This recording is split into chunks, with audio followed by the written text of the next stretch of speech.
지난 사람은 오독을 한다고 말씀을 드렸습니다. 대표적인 오독은 책을 이렇게 오독하는 거죠. 근데 책만 오독하지 않습니다. 사람에 대한 오독도 참 많습니다. 또 상황에 대한 오독도 존재합니다. 또 자기가 확신하는 것 때문에 오독하는 일도 일어납니다. 그러니까 우리 도처에, 우리 주변에, 인생 속에, 시간 속에 오독할 수 있는 요소들이 정말 널려 있는 거죠. 가벼운 걸 오독하면 별 문제 없습니다. 근데 문제는 중요한 걸 오독하면, 그러면 그 오독이 시작되는 시점부터 그것이 여물어가는 과정들을 통해서 이루어지는 일들은 눈덩이처럼 불어납니다. 아마 어떤 오독이든 해보셨을 것이고, 또 그것에 의한 후유증들을 겪은 경험들이 있다면 무언가를 잘못 읽어내는 것, 사람을 잘못 보는 것, 상황을 잘못 이해하는 것, 이게 얼마나 큰 위협인지 알 수밖에 없습니다. 신앙도 특별히 그렇습니다. 여러분이 예수를 믿지 않고 문선명을 믿었다고 한번 생각해 보십시오. 또 정명석을 믿었다고 생각해 보십시오. 안사동이나 그의 부인인 장길자 또는 이만희를 믿게 됐다고 한번 생각해 보십시오. 이것은 사람에 대한 오독인 동시에 진리에 대한 오독입니다. 인생이 송두리째 무너지는 겁니다. 다가올 미래를 대비하라. 다미 선교회가 옛날에 있었는데 휴거 일어난다고 어느 날 지하실로 예배당으로 흰옷 입고 다 들어갔잖아요. 그 들어간 사람들 중에 저희 후배가 하나 있었습니다. 믿음 참 좋고 찬양 정말 잘하고 기도 뜨겁게 하는 그런 자매인데 다미에서 빼내려고 많은 노력을 했지만 가능하지 않았습니다. 결국은 그날이 된 거죠. 그리고 그날이 지나서 만약에 실패를 한다면, 만약이라고 말하면 안 되지만 실패를 한다면 그러면 돌아오겠지 하는 마음으로 기다렸고 진짜 실패했습니다. 제 입장에서는, 저희들 이제 친구들 입장에서는 그 후배를 구출할 수 있는 절호의 찬스다 하고 이제 만나기를 원했는데 만나주지도 않습니다. 그리고 우리가 알지 못하는 또 다른 다미 선교회가 그 사건이 공중 분해가 되고 난 다음에 사라진 줄로 아시는데 아니요. 여러 개로 나누어졌습니다. 각자 시간이 달라서 따로따로 가서 또 다시 또 기다리는 겁니다. 한번 믿음의 발을 잘못 들여 놓으면 어느 순간 그게 끝났어, 이제 그만해, 이렇게 되면 끝날 것 같지만 아니라는 겁니다. 계속적인 파급 효과가 있고 그걸로 인한 후유증이 존재하고 그걸로 인한 가정의 파탄들이 일어나는 게 신앙이라는 거죠. 그래서 신앙 오독에 대해서는 좀 심각하게 생각하시고, 나는 성경을 또 예수님을 잘못 읽고 있는 것은 아닌지 여러분 생각해 보셔야 됩니다.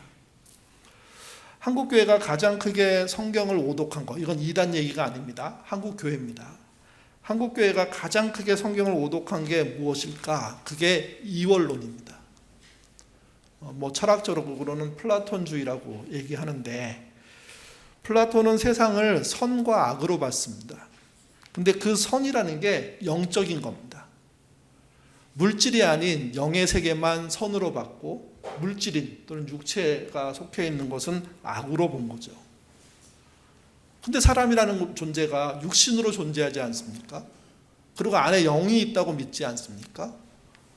이렇게 믿게 되면, 이원론적으로 믿게 되면 육신에 대해서는 하대하는 태도를 가지면서도 영에 대해서는 존중하는 태도를 갖는 참 특이한 인생을 살게 되는 겁니다.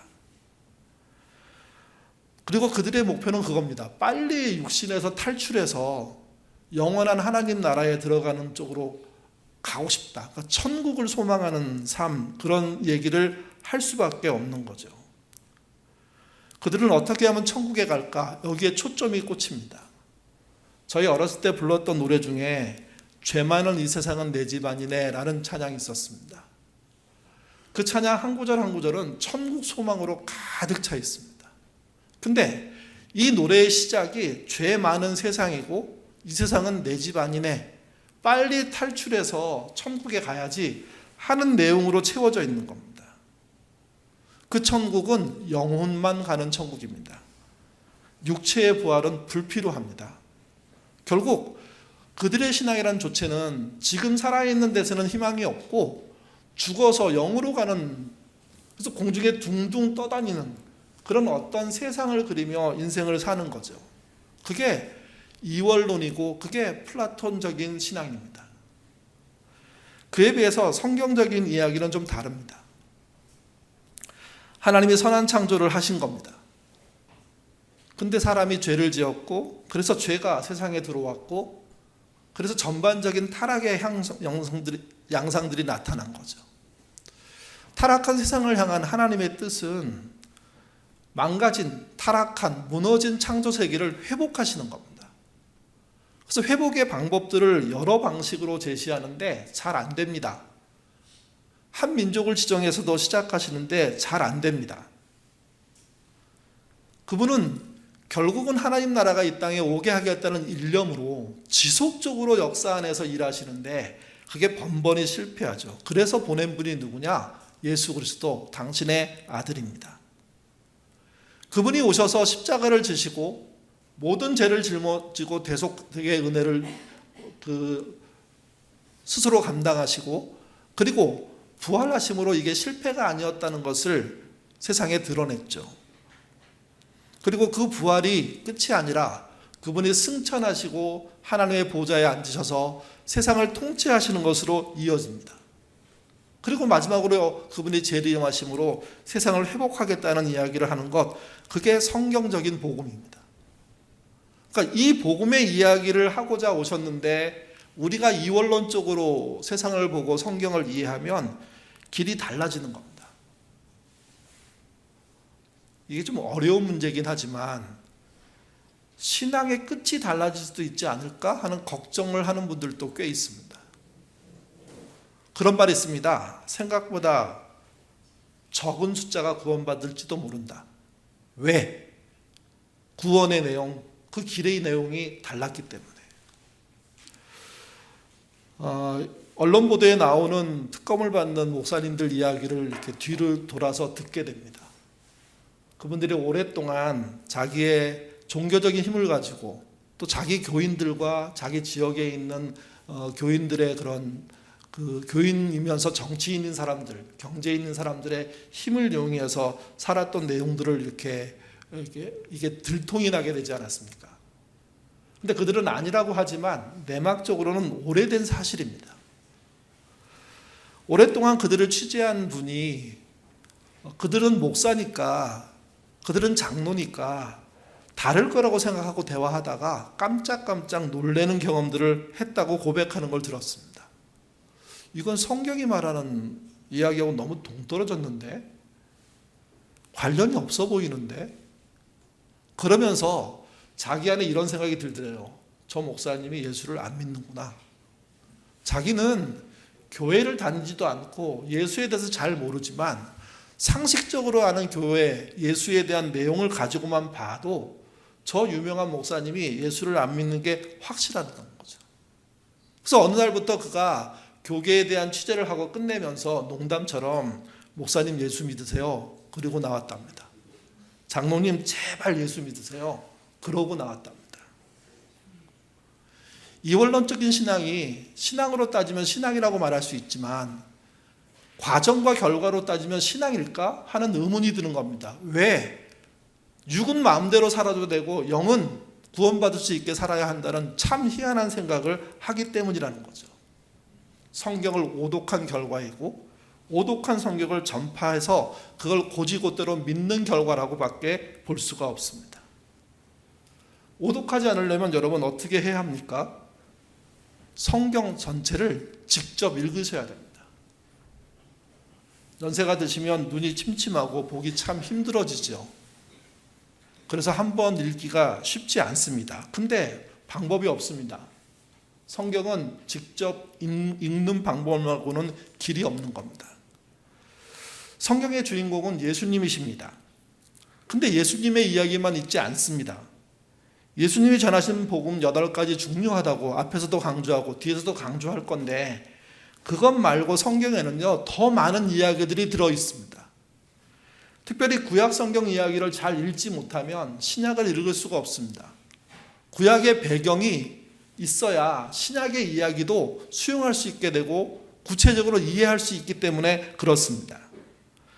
구약의 이야기에 여러 가지 중요함이 있는데 그 중에 한 가지가 창조와 타락과 구속입니다. 창세기 1, 2, 3장에서 벌어지는 이 이야기는 성경 전체의 이야기의 주요 핵심 주제이고 이 이야기가 곳곳에서 반복됩니다. 그러니 구약, 그 이야기를 모른 채 신약에 오신 예수님을 이해할 수 있느냐? 그게 안 된다는 겁니다. 또 한 가지는 이스라엘, 그들과 맺은 언약입니다. 이스라엘과 맺은 언약은 한 가지가 아닙니다.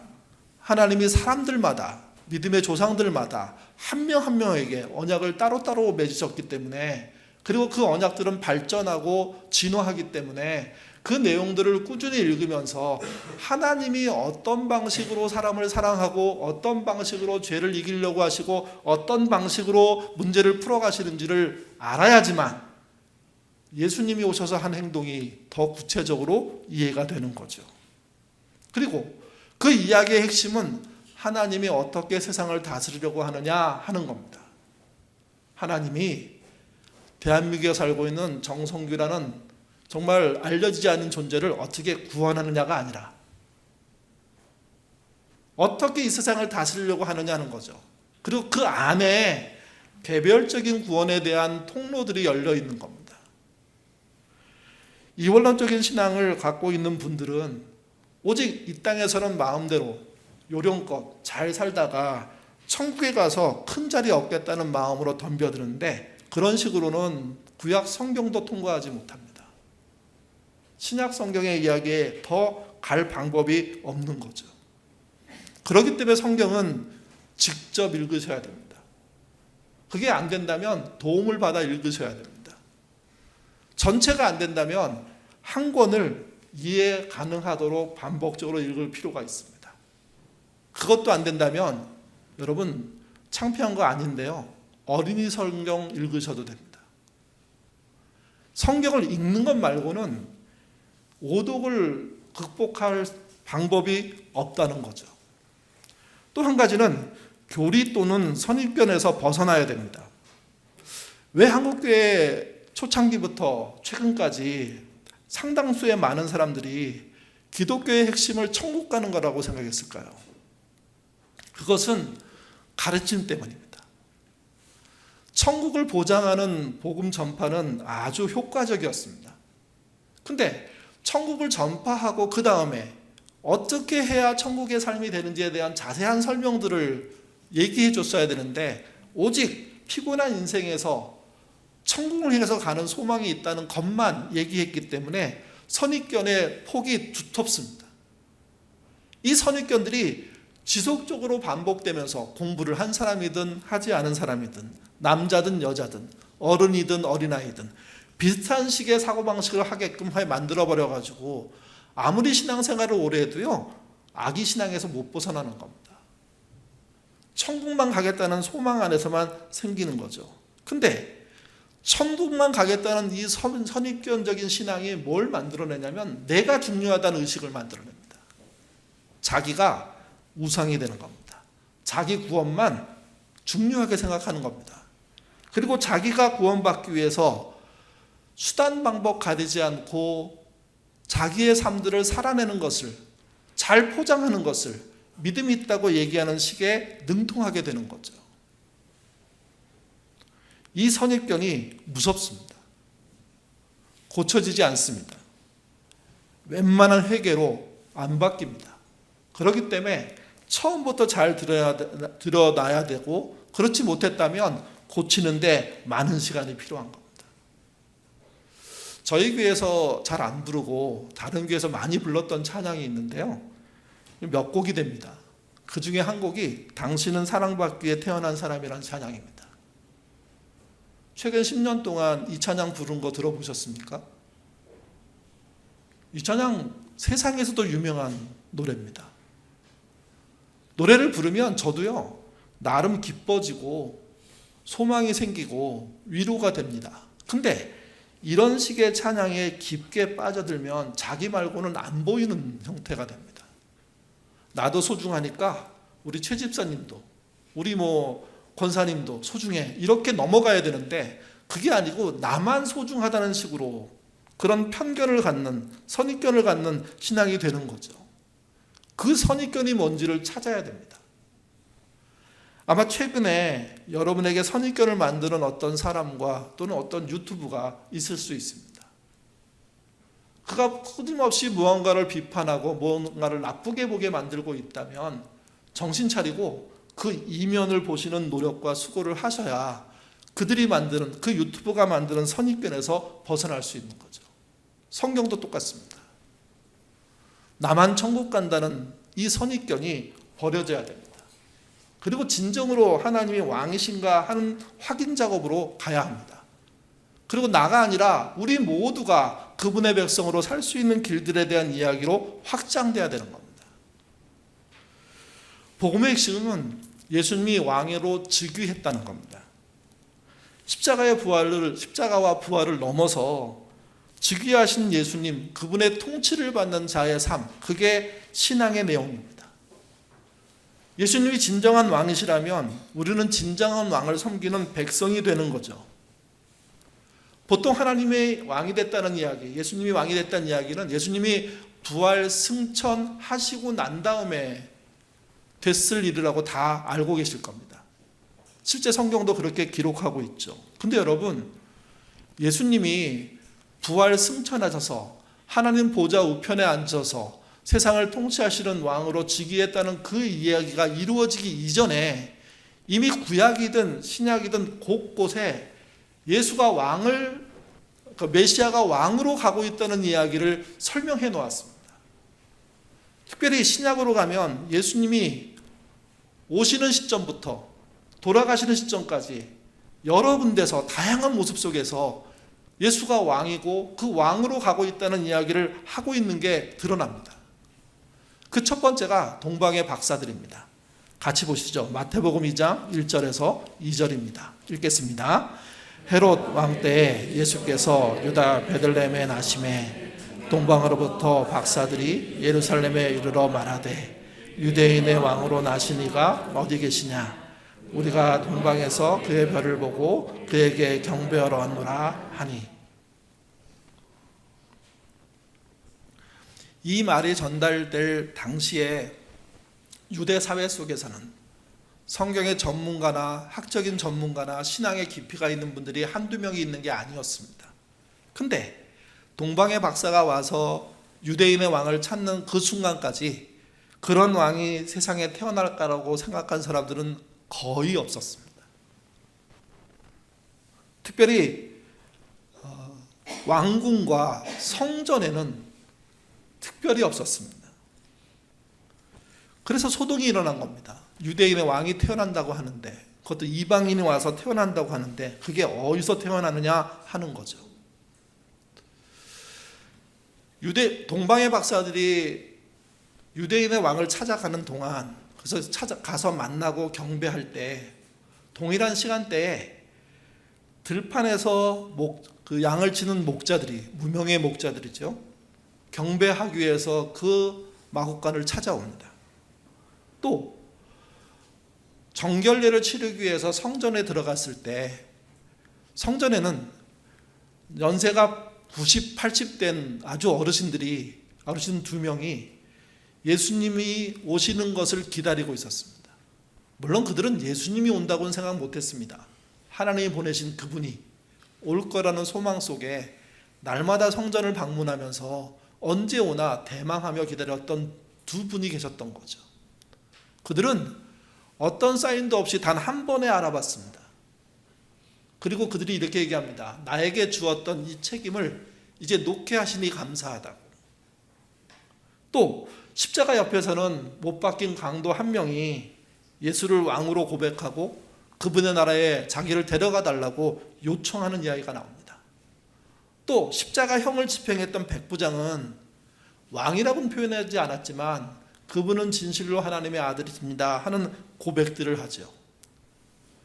유대인의 중심에 있는 모든 사람들, 유대교와 또 그들이 만든 성전에 있는 모든 사람들은 도대체 누가 오시는지조차 관심도 없이 시간을 보내고 있는데, 이방인 사람들이 찾아오고 목자들이 찾아가고 시므온과 안나가 알아보고 못 박힌 강도가 알아보고 그리고 백부장이 알아보는 분이 누구였냐? 그분이 만왕의 왕이신 예수였다는 겁니다.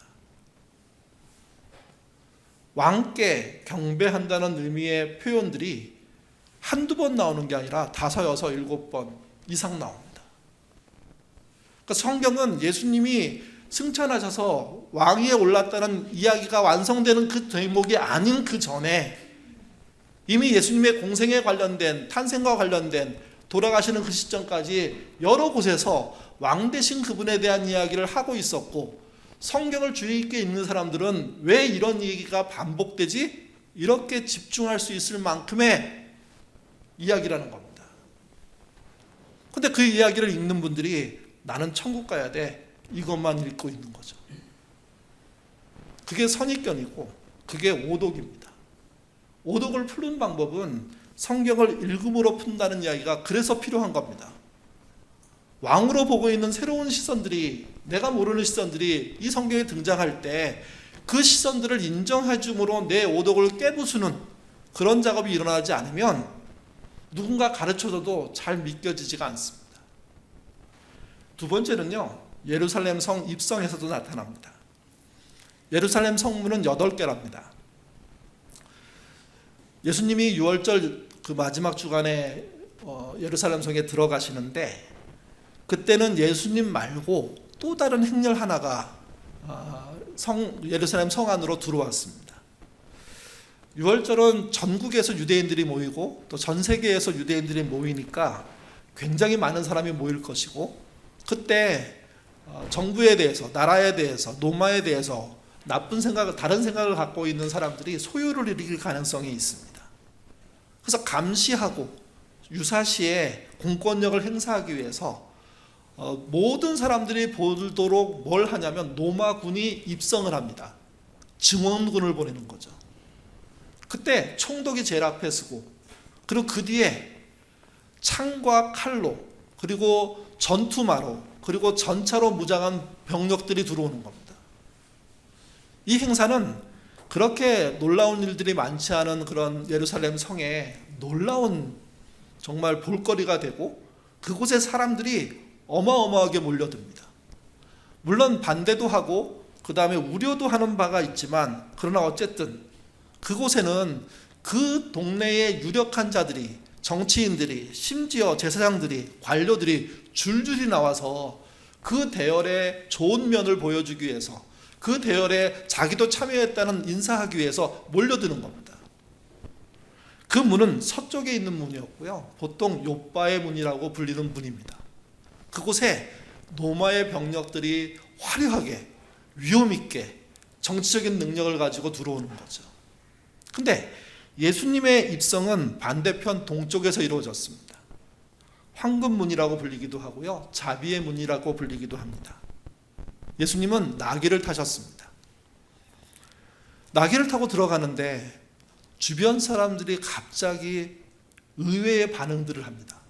물론 이것은 성경에 있는 반응이기도 합니다. 서쪽에서 벌어지고 있는 입성에 대해서 불편한 마음을 갖고 있는 자들이 그쪽에 있을 수 있죠. 또 그 대열에 참여해보지 못하는 가난하고 연약한 사람들이 동쪽의 문을 통해서 예루살렘 성으로 들어갈 수도 있습니다. 근데 그들이 누가 시키지도 않았는데 갑자기 옷을 벗고, 누가 시키지도 않았는데 종려나머지를 꺾어서 흔들면서 예수님이 가는 발걸음 앞에 자기 옷을 깔아놓습니다. 호산나 다윗의 왕이여, 노래를 부르면서 그를 메시아로 그렇게 모시는 이야기를 합니다. 그 대목이 누가복음 19장 30절에서 38절입니다. 읽겠습니다. 이미 감난산 내리막길에 가까이 오심에 제자의 온 무리가 자기들이 본 바 모든 능한 일로 인하여 기뻐하며 큰 소리로 하나님을 찬양하여 이르시되 찬송하리로다. 주의 이름으로 오시는 왕이여, 하늘에서 평하여 가장. 그 무리들이 옛날의 언약을 전부 기억했는지는 알 수가 없습니다. 근데 그들이 이구동성으로 한 얘기가 뭐냐? 주의 이름으로 오시는 왕이요 라고 했다는 겁니다.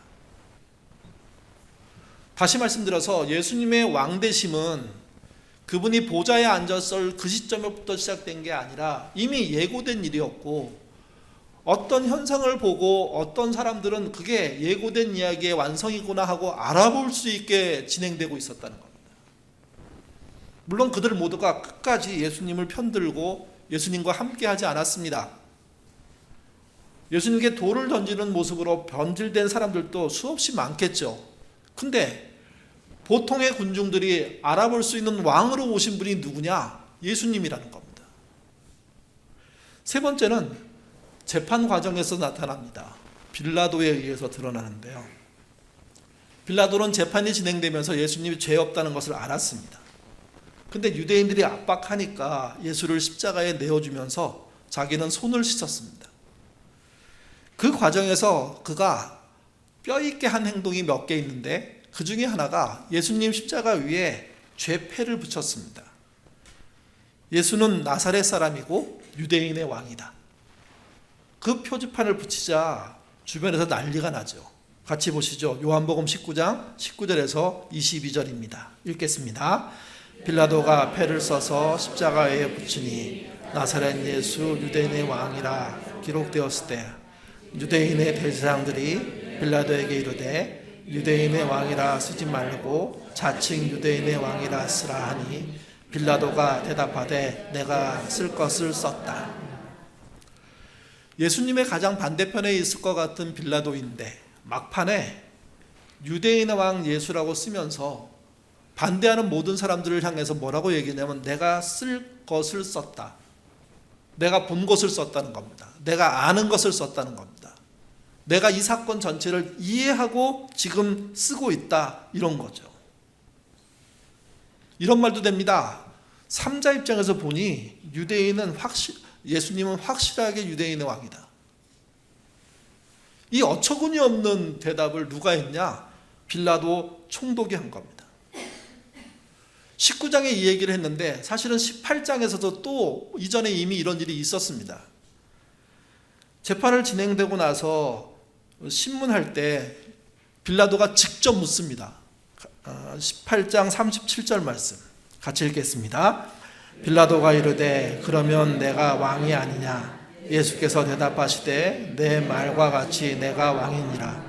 내가 이를 위하여 태어났으며 이를 위하여 세상에 왔나니 곧 진리에 대하여 증언하라 함이로다.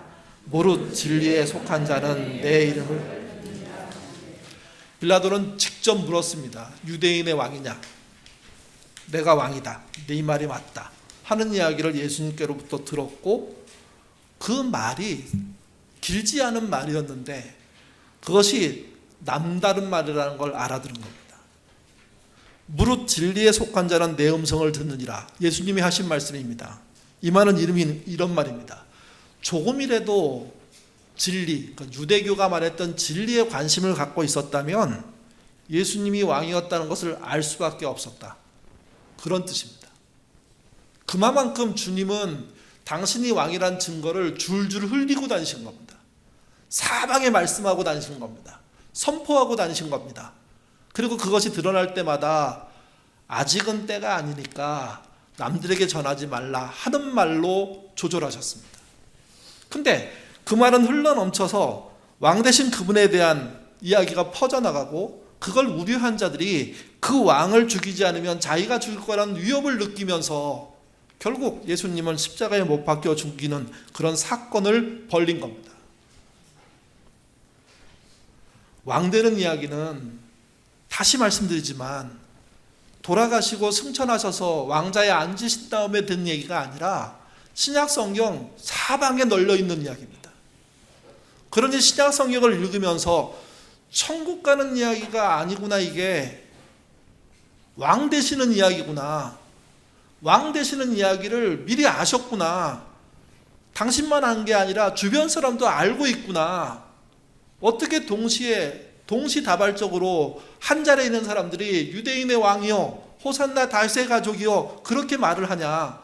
어떻게 이방인 동방 박사가, 어떻게 목자가, 어떻게 성전에서 나이 오래 먹고 기도하셨던 그런 어르신들이, 어떻게 사형을 집행하고 있는 로마의 백부장이, 어떻게 함께 매달린 강도가 그걸 알게 됐지? 그걸 파악하고 쫓아가는 게 성경 읽기라는 거죠. 그걸 모르고 읽어도요, 그렇게 가게끔 되어 있는 게 성경입니다. 근데 문제는 이겁니다. 그 성경을 그렇게 읽어내지 않고 믿는 거죠. 궁금해하지 않고 믿는 거죠. 누구의 말을 믿는 겁니까? 그거는 설교자의 말을 믿는 겁니다.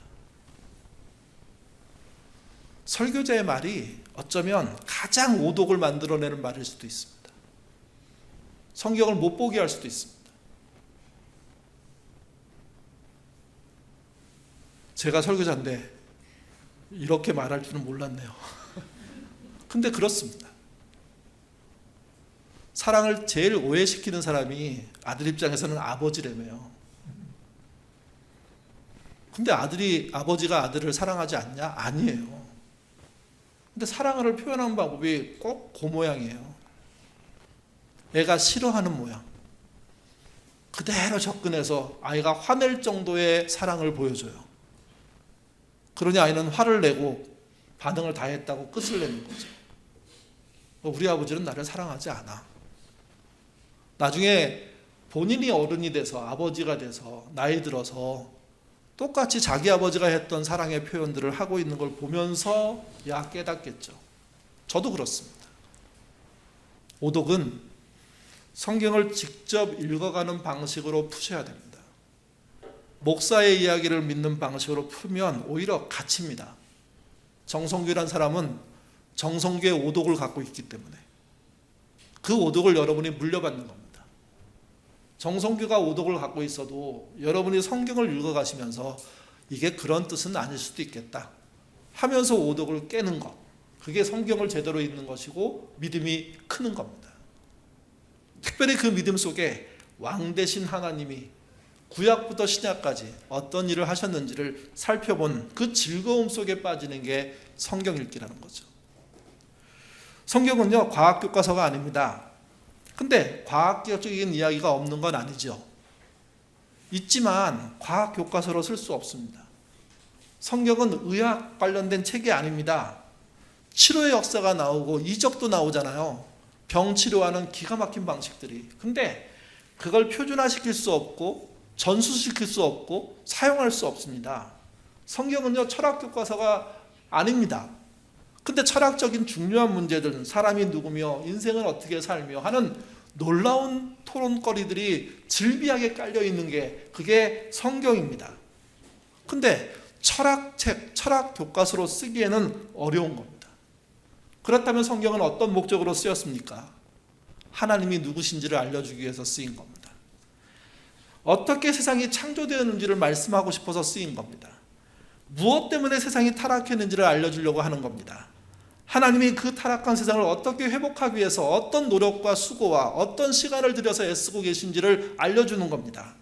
또 하나님이 이 땅을 회복하기 위해서 끝까지 어떤 일을 하실지를 미리 예고하시고 그 수많은 정보들을 흘려보내주시는 게 성경입니다. 그 성경에 나오는 이야기는 우리가 알고 있는 복음 8가지 그 핵심 말고도 더 많이 존재한다는 거죠. 그 풍성함을 읽어내는 실력이, 그래서 그 실력으로 왕 대신 하나님에 대한 이야기를 찾아내고 그 왕 대신 그분께 충성하는 신앙이, 그게 우리가 가야 될 일인 겁니다. 오늘 앞에서 우리 간사님이 정말 힘겹게 8가지의 복음 요소를 읽었는데 그 중에 그게 핵심인 거죠. 그게 엑기스라면 엑기스입니다. 그러나 이 엑기스는 주변에 더 많은 이야기와 함께 이해할 때 풍성해집니다.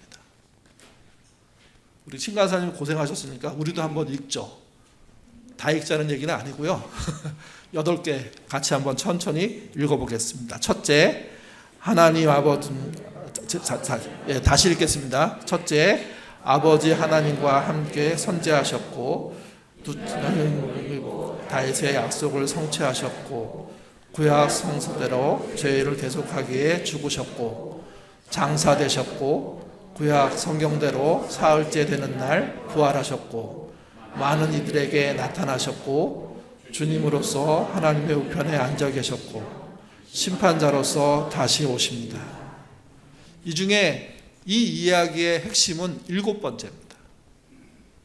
주님으로서 하나님 우편에 앉아 계신 그 주기, 그리고 지금도 통치하시는 그분의 역사하심, 그 역사하시는 그분께 믿음과 충성으로 구원에 이르는 삶을 사는 우리, 그게 신앙의 내용인 거죠. 사랑하는 성도 여러분, 주님의 왕되심에 대한 이 이야기를 제발 부탁인데 스스로 읽어가십시오. 그리고 나 혼자 천국 가는, 내 영혼만 구원받는 삶이 아닌 하나님 나라가 이 땅에 오는 그 왕 되신 그분이 왕으로서 온 우주의 주인으로서 재림하는 그런 날을 소망하면서 현실의 어려움들을 잘 이기시는 저와 여러분 되어주시기를 주님의 이름으로 부탁드립니다. 기도하겠습니다. 참되신 왕이신 하나님 아버지, 그동안 우리가 성경을 오독하며 죽어 천국 가는 삶에 대해서만 생각했던 우리의 신앙을 돌아봅니다. 정말 천국에 가는 소망 때문에, 현실이 어렵기 때문에 그런 절실함을 갖는 것, 어쩔 수 없는 부분이 있음을 알지만, 그러나 그 천국으로 가는 그 이야기만이 성경 전체의 이야기는 아니라는 사실을 우리가 알고 그 알을 우리의 것으로 만드는 신자 되도록 인도하여 주옵소서. 나 자신의 구원과 위로에만 매달렸던 나 중심적인 신앙생활 버릴 수 있도록 도와주시고, 이제 눈이 열려 십자가와 부활을 통해 만유의 왕으로 즉위하신 예수님의 그 모습, 2000년 전에 이루어진 그 일이 지금도 이어지고 있다는 사실을 받아들이게 하옵소서. 이방인이었던 동방의 박사가, 또 이름이 없었던 목자들이, 그리고 정말 누군지 모르는 군중 속의 사람들이, 때로는 예수님 한쪽 편에 십자가에 매달렸던 범죄자 강도가, 그리고 정말 8, 90세 어르신이었던 시몬과 안나 같은 어르신들이 왕이신 예수님을 알아보고 경배했다는 사실을 우리에게도 적용하며, 만약 갑자기 우리 앞에 진짜 그분이 나타나신다면 경배할 줄 알 정도의 믿음이 있는 그런 신자가 될 수 있도록 이끌어 주옵소서. 우리의 신앙의 절정은 왕이신 하나님의 통치를 받아들이는 겁니다. 마지막 날 하나님 나라가 온 세상에 임하는 것 기대하면서 지금 그분의 통치를 받아 충성하는 그런 신자로 살 수 있도록 인도하여 주옵소서. 이 삶이 우리 모든 예인의 식구들에게 일어나게 하셔서 모두가 잘했다 칭찬받는 공동체 되도록 도와주시옵소서. 감사하며 예수님 이름으로 기도드립니다. 아멘.